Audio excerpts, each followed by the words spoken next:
శాగంటి అప్పారావు. నేను real estate చేస్తాను.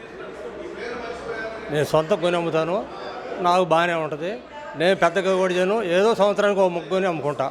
నాకు బాగానే ఉంటుంది.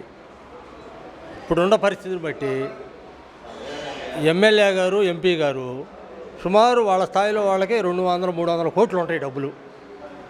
వాళ్ళు 200 కోట్లు ఉంటే ఇవాళ కనీసం మనిషికి నాకు తెలిసి ఒక 50 ఏళ్ళు ఉన్న సరిపోద్ది. నిజాయితీ కల్లోడికి 200 కోట్లు ఉండాల్సిన పని లేదు, నిజాయితీ ఉంటే.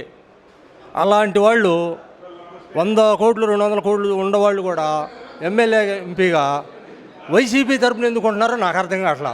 ఎందుకంటే రాజధానికి వాళ్ళు పొలం ఇచ్చి ఆడవాళ్ళు పాపం ఆడ కూర్చొని ఆ రకంగా ఉంటుంటే వాళ్ళని నానా హింస పెట్టి చీరలు దించి జాకెట్లు దించి అంత పెడుతుంటే నేనైతే తట్టుకోలేకపోయా ఇక్కడున్నా. కానీ అలాంటి వాళ్ళకి మళ్ళీ ఇవాళ గవర్నమెంటు ఈ 100 కోట్లు ఉండేవాళ్ళు 200 కోట్లు ఉండేవాళ్ళు మళ్ళీ వాళ్ళ తరపున పోయి వాళ్ళకైతే వాళ్ళు బాబట్టాక ఈ అమాయక జనం ఓట్లు వేస్తుంది.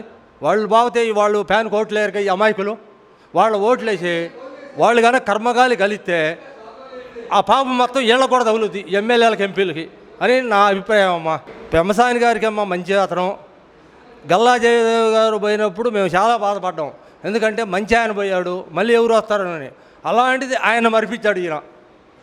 అలాంటిది ఈయన అమెరికాలో ఉండొచ్చు, ఎక్కడ ఇతర దేశాలు ఏ దేశాలు ఉండ అలాంటి ఆయన ఇక్కడికి వచ్చి బాగా జనంలో ఆకర్షణగా బాగా ముందుకెళ్ళిపోయాడు.